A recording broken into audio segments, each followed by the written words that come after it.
Social media का जमाना तो अब आ गया, फ्लेक्स तो अब छपने लगे, बैनर अब बड़े बड़े बनने लगे। क्या राष्ट्रपिता महात्मा गांधी के जमाने में कोई सोशल मीडिया था क्या? क्या शहीद आजम भगत सिंह के जमाने में कोई सोशल मीडिया था क्या? लेकिन उन्होंने ऐसे काम किए कि आज तक और आने वाली पीढ़ियां भी उनकी तस्वीर खोजती हैं कि हमको अपने घर में भगत सिंह की तस्वीर लगानी। ये बहुत ही अच्छी बात इन्होंने कही और संगठन के लिए कुछ बातें कही। ये बात सही है कि हम लोगों के आपसी मतभेद कई बार इतने बढ़ जाते हैं कि संगठन का काम उससे प्रभावित होता है। और इसका सबसे बड़ा झगड़े का माध्यम अगर मुझे कोई आम आदमी पार्टी में पिछले 10-11 वर्षों में लगा तो व्हाट्सएप का ग्रुप लगा। गलत तो नहीं कह रहा हूं? गलत तो नहीं कह रहा हूं? तो मैंने उसमें एक समाधान निकाला उत्तर प्रदेश में। मैं उत्तर प्रदेश का इंचार्ज हूं। जब भी मीटिंग करता था, साथी बैठ जाते थे जिलों के, कहते थे साहब इन्होंने ये लिखा, इसके बाद मैंने जवाब में ये लिखा, फिर इन्होंने ये लिखा, फिर जवाब में ये लिखा, फिर इन्होंने ऐसा लिखा, इसके जवाब में मैंने ऐसा लिखा। तो मैंने कहा भैया इतना समय तुम्हारे पास है, इतने देर में तो 50 मेंबर बन जाते हैं आम आदमी पार्टी। और एक जिले की प्रॉब्लम मैं बताऊं, उस जिले का मैं व्हाट्सएप ग्रुप चेक कर रहा था, उसमें रात को 3 बजे तक झगड़ा हो रहा था। 3 बजे तक 3 बजे तक झगड़ा हो रहा था। तो मैंने कहा, मैंने चेक किया तो मैंने कहा यार 3 बजे रात को जवाब दे रहे हो आप लोग? बोले हाँ साहब रात को 3 बजे तक झगड़ा चला हमारा, व्हाट्सएप पे झगड़ा चला। अगर 3 बजे तक व्हाट्सएप पे झगड़ा कर रहे हो, इतना गुस्सा जितना आपस के साथियों में है, इतना महाराष्ट्र की सरकार और मोदी सरकार के खिलाफ होगा तो कोई सरकार आपके सामने टिक नहीं पाएगी। ये गुस्सा सड़क पर निकालो, ये गुस्सा आंदोलन में निकालो, ये गुस्सा आम आदमी के मुद्दों को आगे बढ़ाने के लिए निकालो। ये गुस्सा व्हाट्सएप और ट्विटर पे निकालने की जरूरत नहीं है। तो मैंने उसका एक समाधान निकाला। मैंने कहा भाई हर व्हाट्सएप ग्रुप में एक सिंगल एडमिन होगा और उस ग्रुप में किसी भी को लिखने का राइट नहीं होगा। सहमत हो आप लोग? ये आपस में तय कर लेना। आपके तो प्रभारी और अध्यक्ष जी बैठे हैं, अगर मेरे इस आइडिया को 1 महीने मान के देखना, आपका फायदा होगा, झगड़े बंद हो जाएंगे। सिर्फ पार्टी का प्रोग्राम डालने के लिए ग्रुप में लिखने को एक आदमी को ऑथराइज करो, झगड़े आपस में कम हो जाएंगे। मैं इसको कह रहा हूं, इसको प्रयोग को करके देखें। साथियों और दोस्तों, जब भी मुझे युवाओं के बीच में जाने का मौका मिलता है, मैं ऐसा कोई भी मौका नहीं छोड़ता, क्योंकि मैं 50 साल की उम्र में भी अपने आप को युवा मानता हूं।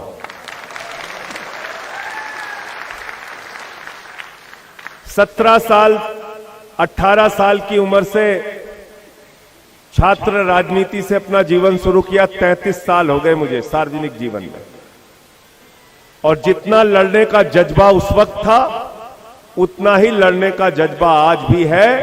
कहीं किसी से डर नहीं लगता, और डर इसलिए नहीं लगता कि जिंदगी में कुछ गलत किया नहीं, तो डरना किस बात का? किस बात का डरना? और 6 साल पहले, 4.5 साल पहले, जब दिल्ली के मुख्यमंत्री और पार्टी के राष्ट्रीय अध्यक्ष अरविंद केजरीवाल जी ने और आप सबके आशीर्वाद से मैं राज्यसभा में पहुंचा, तो पहली स्पीच में मैंने भाजपाइयों से कहा था 6 साल यहां रहूंगा और तुम्हारा जीना हराम कर दूंगा। एक दिन तुम्हारे लिए बहुत मुश्किल का होगा।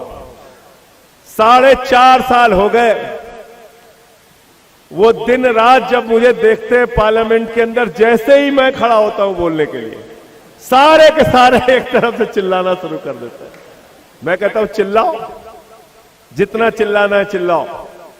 हम 3 की संख्या में रहेंगे, 10 की संख्या में रहेंगे, अकेले रहेंगे, लेकिन तुम्हारे जुल्म, अन्याय और जाति के खिलाफ लड़ते रहेंगे।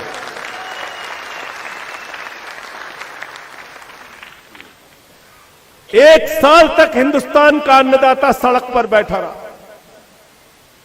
जब वो काला कानून आया, मैंने देश की संसद में कहा, नरेंद्र मोदी जी, आप इस देश के अन्नदाताओं के साथ गलत कर रहे हैं। आप इस देश के किसानों के पेट और पीठ पर लात मारने का काम कर रहे हैं। ऐसा मत कीजिए। ये काला कानून आप पूंजीपतियों के लिए बना रहे हैं, ये कानून मत बनाइए। मेरी बात को सरकार ने नहीं सुना, दूसरे विपक्षी दलों की बातों को नहीं सुना। उस समय संसद के अंदर मैंने माइक तोड़ा, पूरे देश में मेरी आलोचना हुई, तो मैंने एक ही बात कहा, अगर तुम किसानों की हड्डियां तोड़ रहे हो तो उसके बदले में मैं माइक तोड़ रहा हूं। मैंने कोई गलत काम नहीं किया। सोचिए, अब तक हिंदुस्तान का अन्नदाता सड़क पर बैठा रहा। कभी उसको खालिस्तानी कहा गया, कभी उसको पाकिस्तानी कहा गया, कभी उसको देश कहा गया। जहां वो बैठा था उसके सामने बड़ी बड़ी तार की बाड़ें लगा दी गई। ऐसा कर दिया गया जैसे दुश्मन देश के लोग बैठे।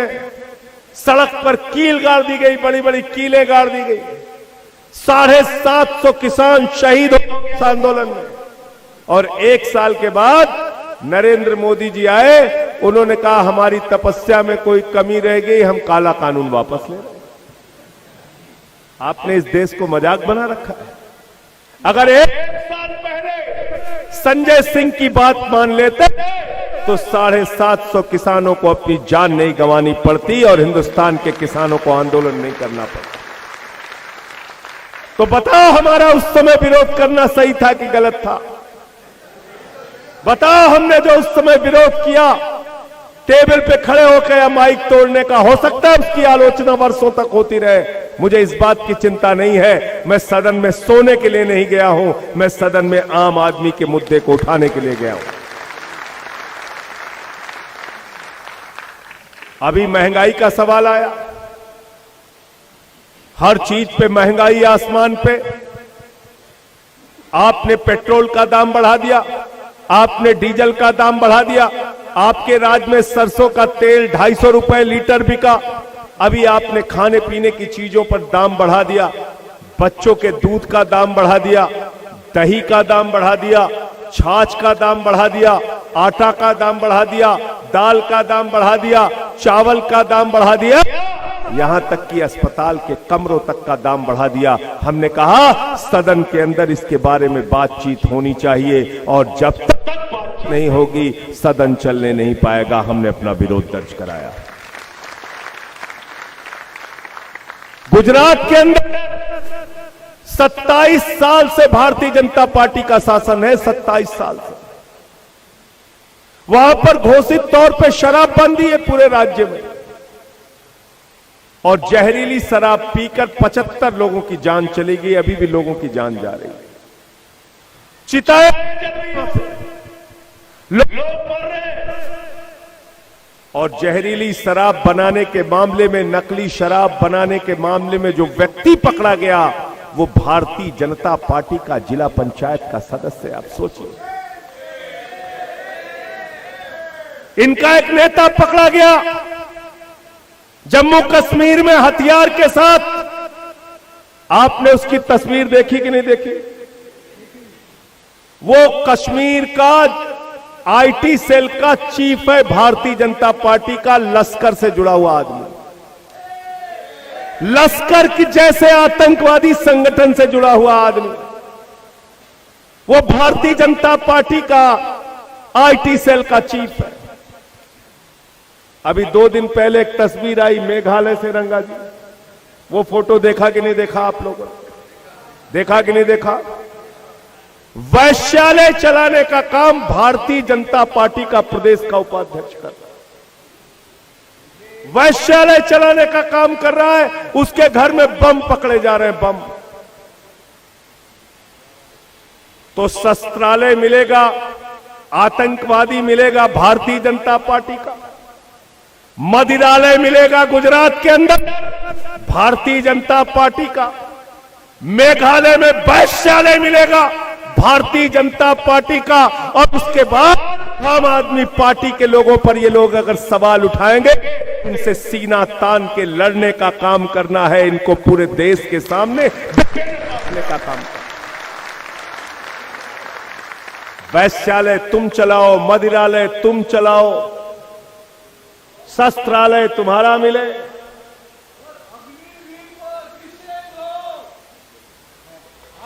अभी सब बोलूंगा, चिंता मत करो, मुझे सब याद है।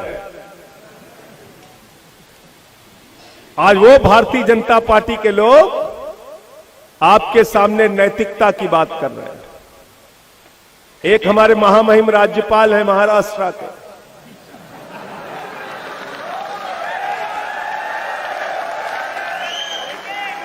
ये भी भारतीय जनता पार्टी से आए हैं, और अभी इन्होंने बहुत ही आपत्तिजनक बात कही है। मैं कहना चाहता हूं महामहिम महोदय, अपनी भाषा पर नियंत्रण रखिए। दो राज्यों के बीच में झगड़ा कराना आपका काम नहीं है, झगड़ा मत कराइए। अपनी भाषा पर नियंत्रण रखिए। ये महाराष्ट्र की धरती है, ये सावित्रीबाई फूले की धरती है, ये ज्योतिबा फूले की धरती है, ये धरती छत्रपति साहू जी महाराज की धरती है, ये धरती शिवाजी की धरती है। और इस धरती पर अगर आप रहकर आप ये कह रहे हैं कि आप गुजरात से आए हुए लोग यहां की अर्थव्यवस्था चलाते हैं, राजस्थान से आए हुए लोग यहां पर अर्थव्यवस्था चलाते हैं, यूपी बिहार से आए हुए लोग यहां अर्थव्यवस्था चलाते हैं, नहीं।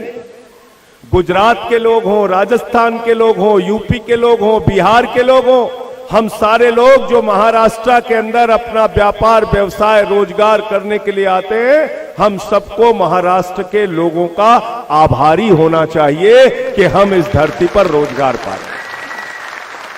गलत तो नहीं कह रहा हूं, गलत तो नहीं कह रहा हूं, सबको एहसानमंद होना चाहिए। और आप ऐसे झगड़े लड़ाने की बात कर रहे हैं, और उससे भी ज्यादा आपत्तिजनक, हम सब जिसका आदर करते हैं, सावित्रीबाई फूले जी के बारे में उन्होंने टिप्पणी किया। सुना आपने? सुना कितनी भद्दी टिप्पणी, अभद्र टिप्पणी उन्होंने किया। तो मैं ये कहना चाहता हूं कि राज्यपाल जैसे सम्मानित पद पर ऐसे व्यक्ति का रहने का अधिकार नहीं है जिसका मानसिक स्तर ये है।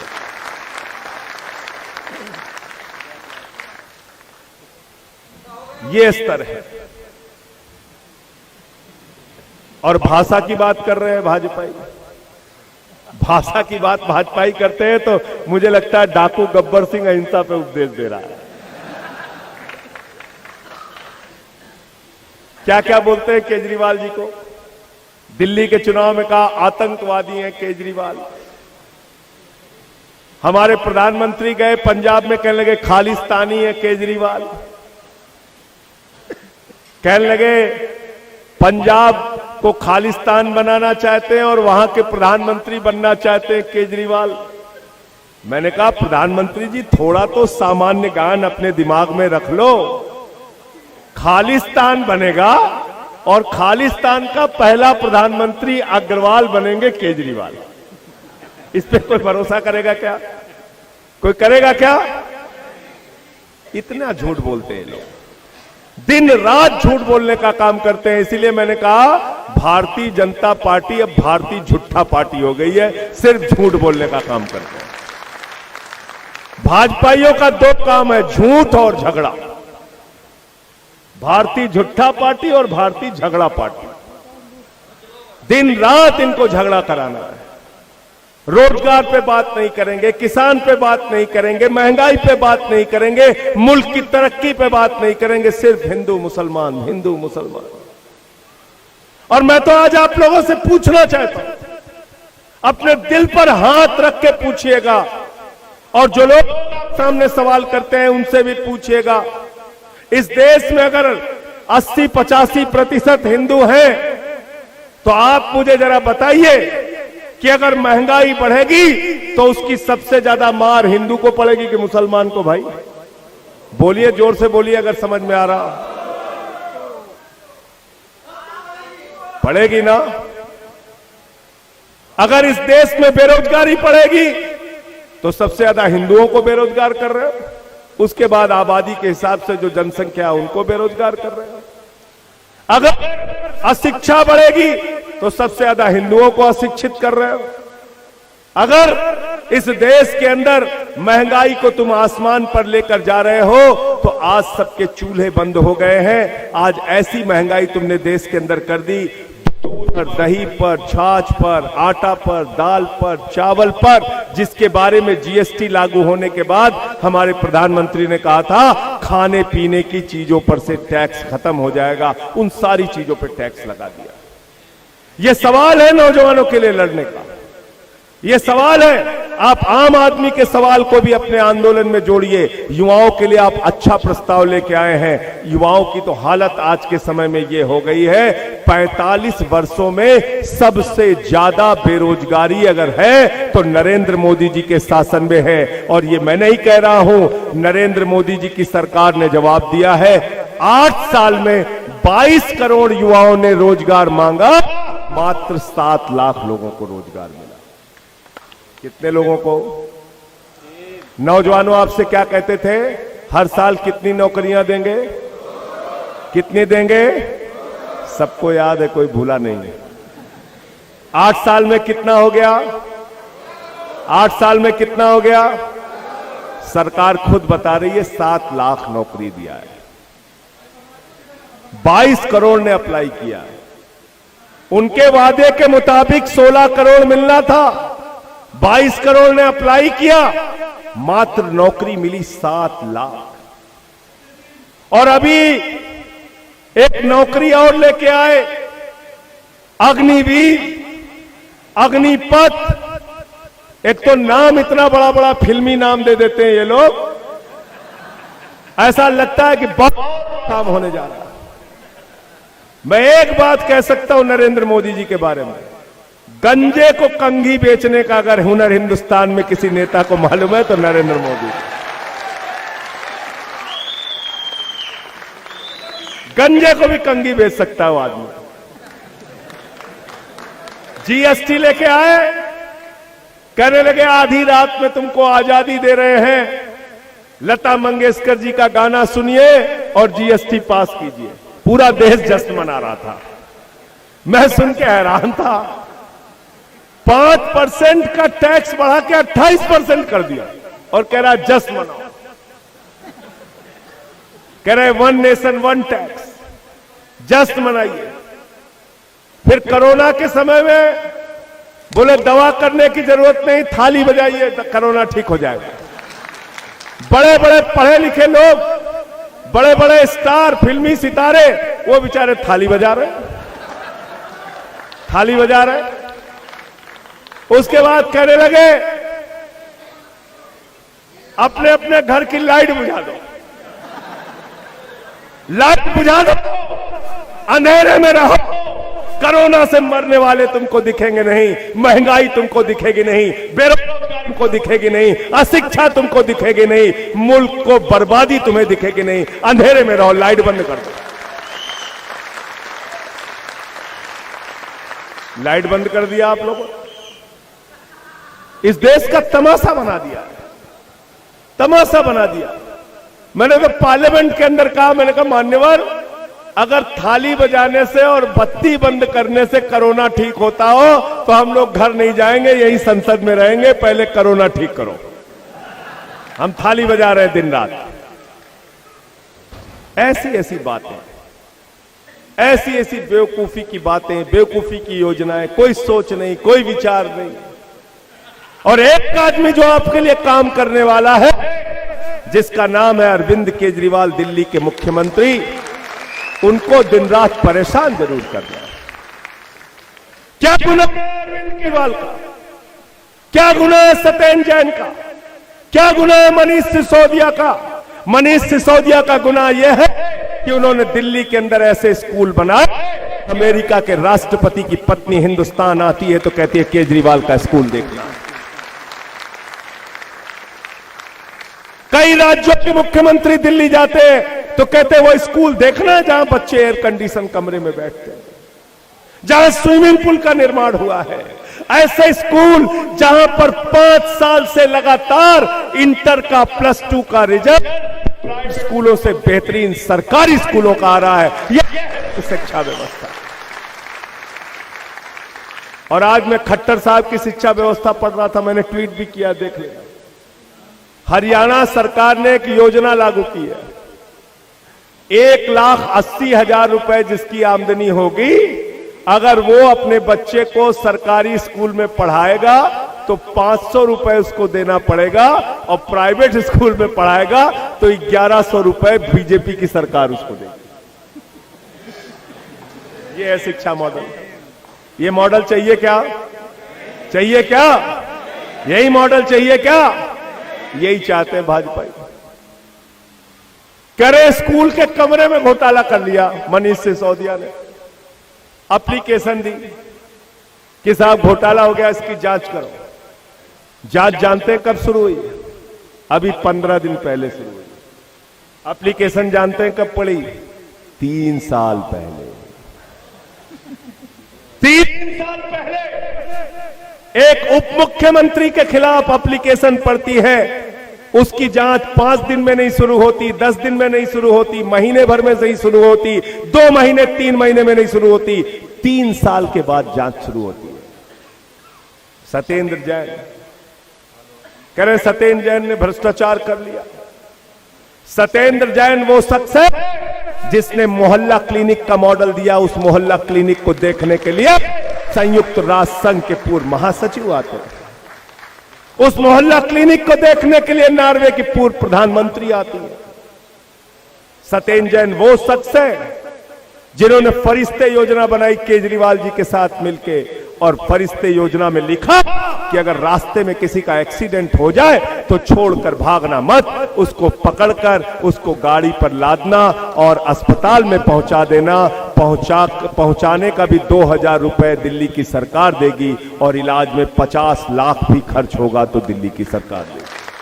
अगर आप चाहते हैं गरीब हर वंचित इंसान की आवाज आप तक पहुंचे तो हमारे चैनल को सब्सक्राइब करें और बेल आइकन का बटन दबाना ना भूलें। देखते रहिए बहुजन न्यूज।